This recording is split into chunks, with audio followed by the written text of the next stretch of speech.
जी dear students, कैसे हैं आप? आई होप आप सब ठीक होंगे। डियर स्टूडेंट्स, आज का जो वीडियो लेक्चर है इसके ऊपर हम बात करेंगे आपसे बहुत सी थ्योरीज के बारे में, experiments related of the structure के बारे में। यानी हम जानेंगे आज के लेक्चर में कि कौन कौन सी थ्योरीज जो हैं वो इस चैप्टर में दी गई हैं और आखिर कौन से एक्सपेरिमेंट्स उस थ्योरीज की बुनियाद पर हुए हैं।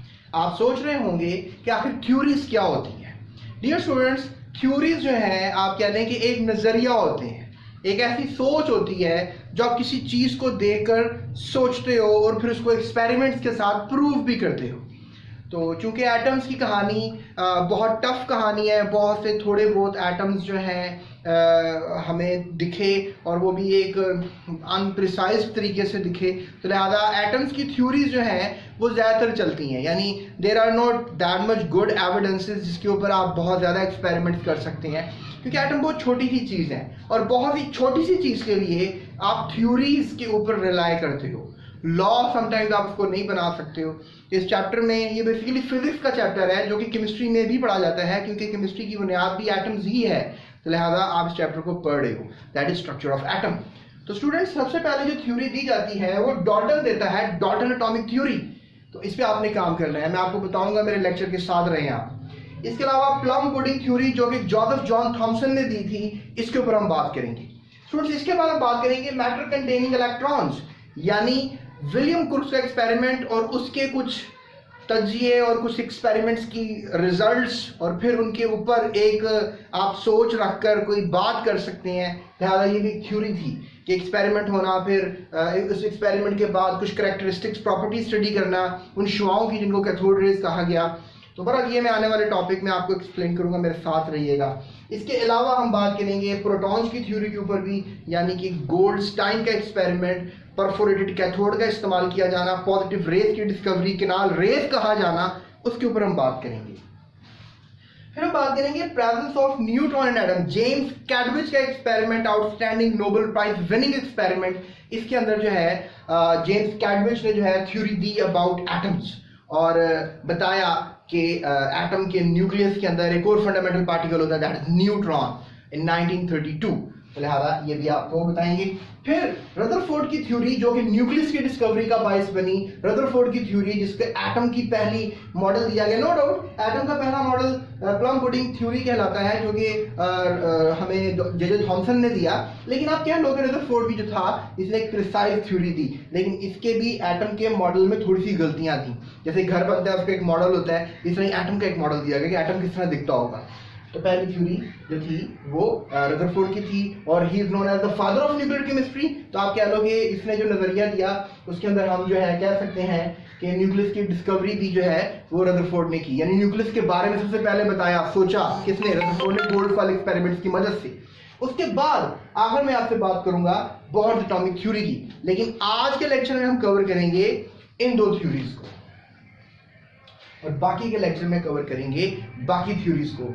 तो मेरे साथ इस इंटरेस्टिंग सफर में रहिएगा, क्योंकि मैं आपको बताऊंगा कि डॉल्टन एटॉमिक थ्योरी क्या थी, प्लम पुडिंग थ्योरी क्या थी, कैसे कैथोड रेज डिस्कवर हुई, किनाल रेज डिस्कवर हुई, कैसे पता लगा कि आखिर एटम के न्यूक्लियस के अंदर न्यूट्रॉन भी होता है बाय जेम्स कैडविच, और फिर रदरफोर्ड क्या सोच रहा था गोल्डफॉल एक्सपेरिमेंट में, और बोह्र ने क्या सोचकर रदरफोर्ड की गलतियां निकाली। सो चलते हैं इस थ्योरी की तरफ, Dalton's atomic theory.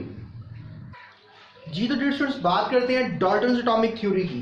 Dalton's atomic theory के अंदर जो है बताया जा रहा है कि कोई भी एटम जो है वो इनडिविजिबल है, उसको आप डिवाइड नहीं कर सकते हो। इसके अलावा वो हार्ड है, डेंस सफ़ेद है, यानी वो बहुत सख्त है, हार्ड है। इसके अलावा वो डेंस सफ़ेद है, तो ये आपको पता होना चाहिए। इसके अलावा students, atoms of the same atoms are alike, यानी अगर एटम सेम होंगे तो सब एक जैसे दिखेंगे। इसके अलावा बताया जा रहा है they combine in different ways to form compounds, और एटम्स मुख्तलिफ तरीके से एक दूसरे के साथ मिलते हैं और वो कंपाउंड्स बनाते हैं। जैसे atom the same element alike, जैसे हमारे पास एक गोल्ड का बिस्किट है, तो जितने भी एटम्स होंगे गोल्ड के वो सब के सब क्या होंगे? एक जैसे होंगे।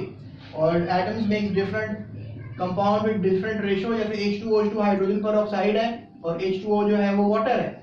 अब दोनों एलिमेंट्स में हाइड्रोजन है लेकिन डिफरेंट वे ऑफ कॉम्बिनेशन है, यानी यहाँ पर आप देख सकते हो कि दो हाइड्रोजन दो ऑक्सीजन है तो हाइड्रोजन पर ऑक्साइड बन रहा है, और नीचे आप देख सकते हो कि 2 हाइड्रोजन एक ऑक्सीजन है तो वाटर बन रहा है जो कि ड्रिंकेबल है, life for life compound for this planet Earth है। इसके बाद स्टूडेंट्स एटम जो है वो इंडिविजुअल मैंने आपको बताया डिवाइड हो सकते हैं, हार्ड भी बहुत सख्त है। इसके अलावा डेंस स्फीयर है। डेंस स्फीयर का मतलब कि ये एक स्फेरिकल सा एक पार्ट होता है और बड़ा हार्ड होता है। सो ये उसका ख्याल था, डेंस है, इसके अंदर बहुत ज़्यादा डेंसिटी होती है, there is nothing free volume. तो ये कोई पॉइंट इसके थोड़े बहुत ठीक भी थे और कोई पॉइंट थोड़े बहुत, जिसमें ये जो है बात थोड़ी बहुत गलत भी है क्योंकि एटम ज़्यादातर बहुत खुला होता है, ज़्यादातर डेंस नहीं होता। सेंट्रल पॉइंट न्यूक्लियस वाला जो है वो डेंस होता है। तो ये बात हमें यहाँ समझ में आ सकती है। तो डाल्टन एटॉमिक थ्योरी। उसके बाद स्टूडेंट्स बात की जाएगी आपसे नेक्स्ट थ्योरी की जो कि कहलाती है प्लम पुडिंग थ्योरी। लेकिन मैं आपको एक बात बताऊं, ये जो थ्योरी थी आपको बोर्ड में सवाल आ सकता है, what was Dalton atomic theory. तो आप ये 3 पॉइंट्स लिखेंगे और एक पॉइंट जो पिछले पेज पे दिया हुआ था कि हमारे पास डाल्टन की थ्योरी के ऊपर ये पॉइंट दिया गया था कि all matter is made up of very small individual particles called atoms. तो ये आप याद रख सकते हो। इसके बाद स्टूडेंट्स हम बात करते हैं आपसे कि इस थ्योरी का इस्तेमाल क्या था कि अब आने वाले दौर के अंदर इस थ्योरी का बहुत ज़्यादा यूज़ किया गया और बहुत ज़्यादा जो है आप कह लो कि इस थ्योरी की मदद से जो है बहुत ज़्यादा रिसर्च हुई। तो अभी मैं आपसे थॉमसन की थ्योरी की बात करूंगा, that is plum pudding theory. Dear students, अगली थ्योरी पर जाने से पहले मैं आपको एक चीज़ बताऊं कि 1886 के अंदर यूजीन गोल्डस्टाइन ने पॉजिटिवली चार्ज पार्टिकल जो थे वो डिस्कवर किए, जिन्हें बाद में प्रोटॉन्स भी कहा गया। और इन पॉजिटिवली चार्ज पार्टिकल्स को जो है वो केनाल रेज के नाम से जाना जाता था। और उसके अलावा as I told you before कि इससे पहले भी एक एक्सपेरिमेंट हुआ था कोई 1870s के अंदर, और वो विलियम क्रुक्स ने किया था और वहाँ पे नेगेटिवली चार्ज पार्टिकल्स डिस्कवर हुए थे और उनको कैथोड रेज कहा गया था। ये मेरा अगला लेक्चर इसी के ऊपर है।